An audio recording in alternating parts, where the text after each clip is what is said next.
Hello everyone, and welcome to Understanding Physics, in which I will try to guide you through understanding physics.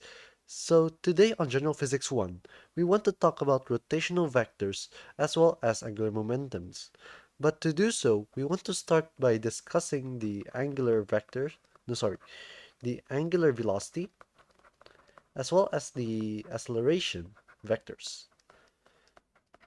So last time we have we have defined the definitions of angular velocity as well as the angular acceleration, but we don't know what the vectors truly is. So now I want to try to go into a deep dive into the mathematics behind defining the angular velocity as well as the angular acceleration. No, sorry, angular velocity and angular acceleration, as well as its relation with the tangential acceleration as well as the radial acceleration. So the first thing that I the first thing that I will discuss is that let's state that if we have a position vector and this will later be defined to be r, multiply that by the r hat. So basically this is the distance and then this is the unit vector that points to that location. So let's just state if it is here, this is the origin. We will define this to be r hat. And then later, this object could later move. So, to gather the velocity of the particle, we could just use the product rule, which is the dr over dt there. And this is equal to the dr over dt r hat plus the dr, no sorry, it's the dr, yeah, the dr hat over dt, multiply that by the radius. And if you have already watched the last video or the last chapter, we would know that we would know for a circular motion, this r hat should be the same. So this dr over dt should be zero for a constant acceleration. No, sorry, for a uniform circular motion. No, sorry, this will be for a circular motion, and then this part here should be the omega. And so how do we know that this dr hat over dt is the omega? So the way that we will actually try to figure this out, oh yeah, by the way, this is the omega vector. So if we try to understand this, we would have this 1 and 1, and then there will be this change which we call as the dr hat. And so this will later be related to the theta, right? And so we know what the dr hat is, which is the theta, multiply that by the distance, which is, no, sorry, this will be a small change in theta. So yeah, it is basically the small change in theta, multiply that by the radius. And this only works for small thetas or very small dr hats. And so this definition could be later be plugged in into this formula here. Oh, sorry, this will be the length of the dr hat. And so if we actually look at this again, we do figure out that this is d theta and it moves in the direction of theta hat, which is the tangential component of this polar coordinate system. So this so this thing here can be written to be the dr, no sorry, this is the d theta over dt in the theta hat direction of r. And this will later be discovered to be omega multiplied by the theta hat direction r. And this is the velocity of the object. And so we have figured out that the omega is the v over r. Well, multiplied by the theta hat, right? But so but so this makes a very confusing statement, which is that in what direction does the omega actually is? Because we call this to be the angular velocity, and then the theta is a certain direction, right? And so we will define a way to so we'll try to define the angular velocity vector. And so the way that we actually try to uh, try to explain about this angular velocity is by using the right hand rule. So so if you have your finger something like this, right? So this will be your thumb,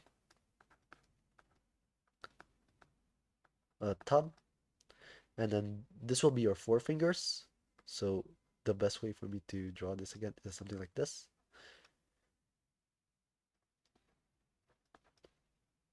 So so if you put your right hand here, this is your right hand,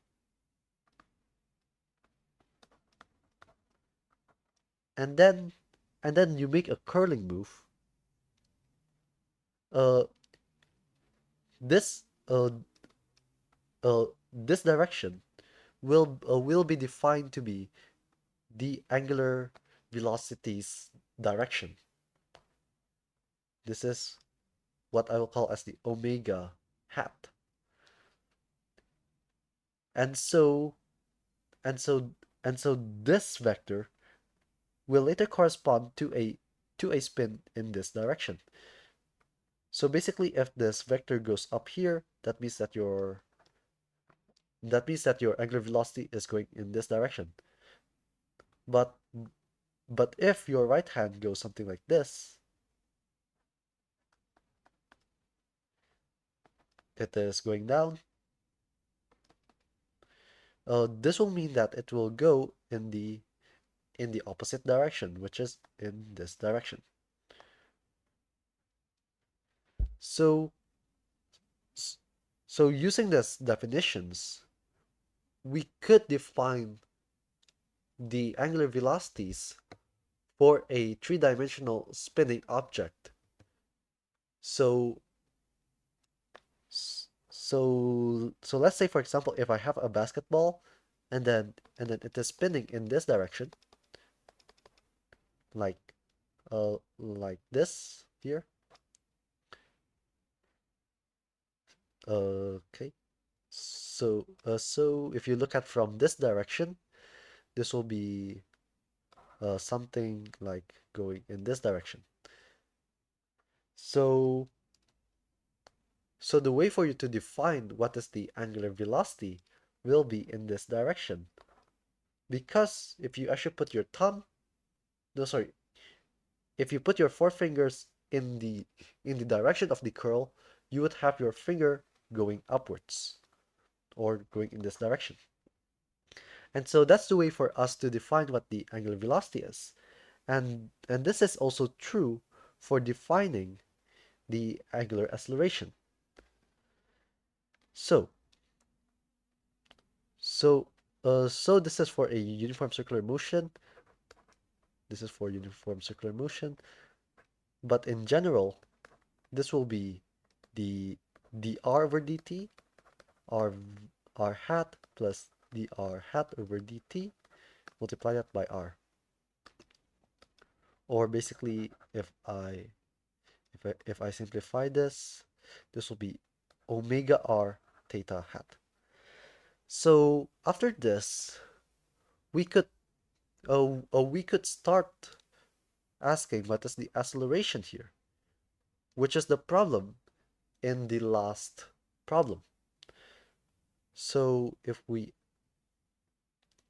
so we will actually just use one of the most essential parts, which is just which is by assuming this to be a circular motion, i.e. this guy is 0.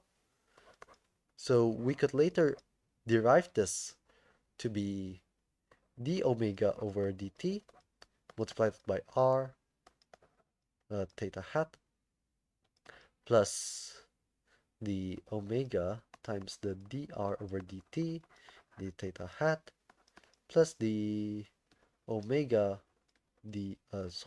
omega r the theta hat over dt. And so this dr over dt will be zero anyways. And so what is this component here? If you actually remember about this, this is the alpha times r theta hat, and then this part will be the omega squared r in the r hat direction. Well, I believe that the directions might be incorrect. So if we assume this again, if this is theta hat,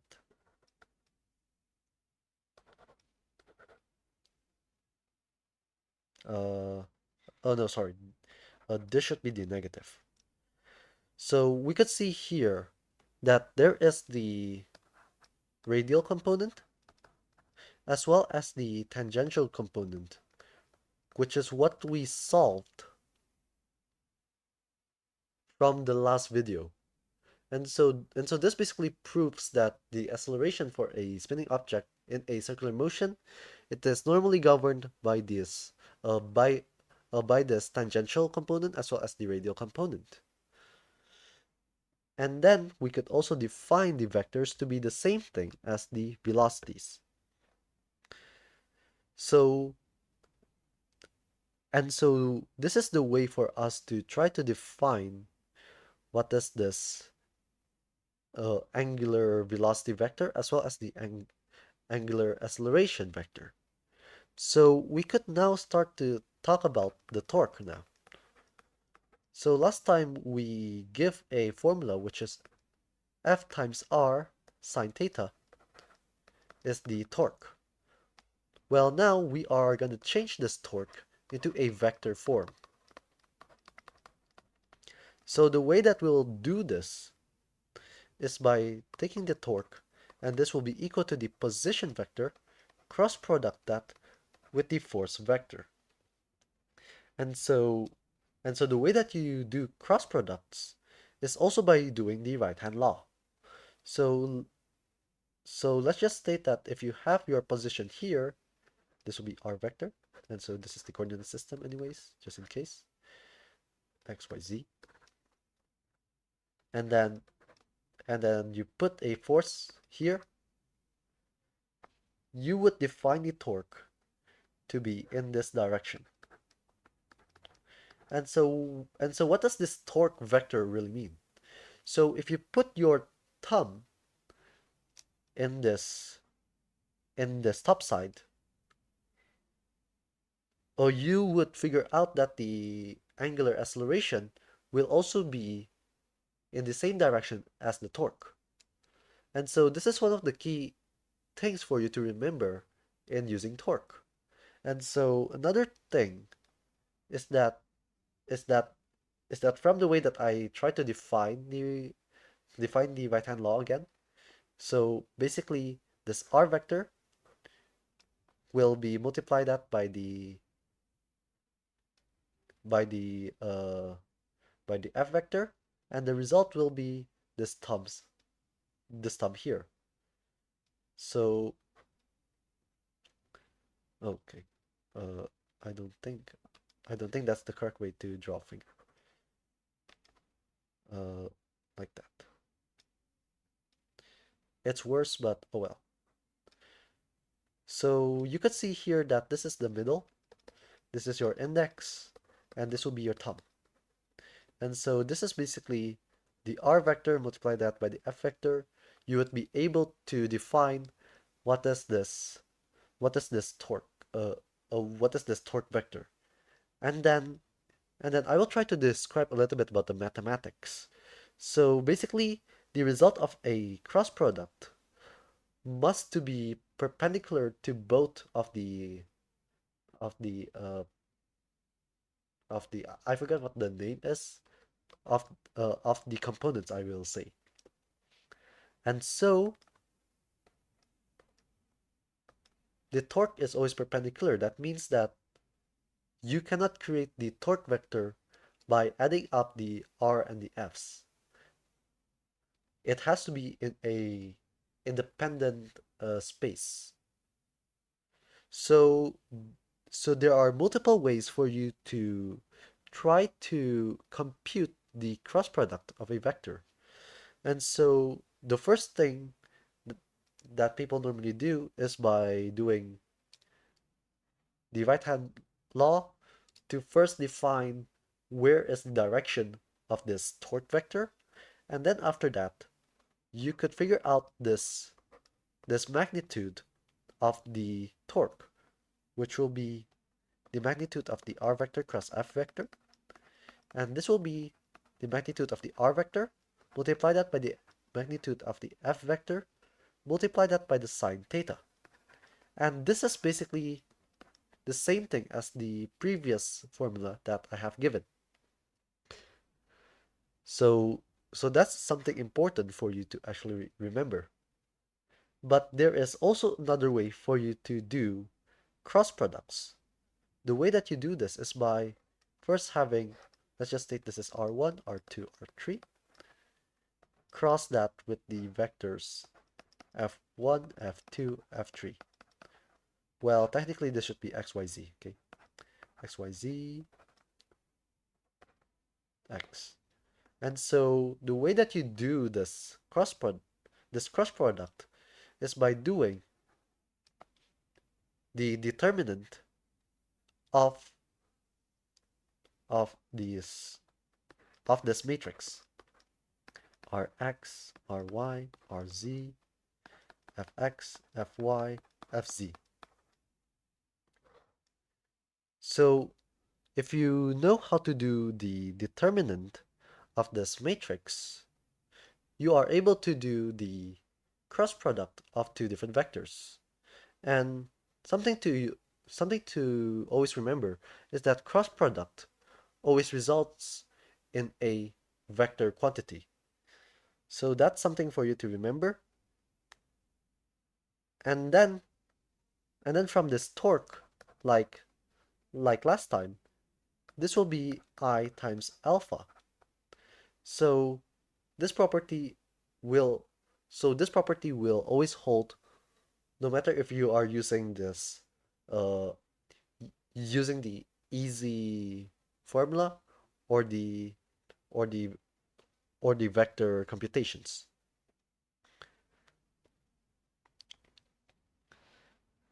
So now we have already talked about the torque as well as the angular vectors. But now we want to actually try to develop this further into the counterpart, which we call as the angular momentum. So we have already introduced the concept of linear momentum. So now we want to talk about this angular momentum. And so the way that the way for you to actually to compute this is also by following the definition of the torque as well as the momentum. So the torque is always defined to be r cross f. And then we know the momentum to be defined to be, oh no, sorry. It'll be something like this, right? And so the f, no, sorry. Yeah. And then we know that the f is the p vector over the dt. So if we try to combine these two, you would get r vector cross dp over dt. And this will be the d over dt of this r hat cross p vector. This is the torque. And this can be related to something which we call as the angular momentum, which we call as L hat. So you could see that there is the counterpart from the torque to be turned into angular momentum, the same thing as the force being turned into momentum. So we can define this L vector to be r hat cross p vector. And then following the same logic, we could also use this definition of torque, which is I alpha, and then we take the antiderivative of it. We will later get the angular momentum to be I times the angular velocity. So we have already discussed this angular momentum. So what if we ask about the conservation of angular momentum? Is this true? And the general answer is not quite. So the way that I will try to explain this is by assuming that if we have, for example, three particles in here, and let's just take one of them to be the pivot. So so there is a Newton's law that states that if you give an object a force, no, sorry, the force on one object will later contribute to the force on another object. So so let's state if the force is going this way and this way, these torques will later, no, sorry, the forces will cancel each other out. But does this always hold in a angular perspective? And the simple answer is not always. And so the thing for you to actually to know is that these two torques won't really cancel each other out if this guy has a force going outside of this imaginary line. And so for certain kinds of forces, the conservation of angular momentum couldn't be simply thought to be the the sum of the external tau to be the dl over the dt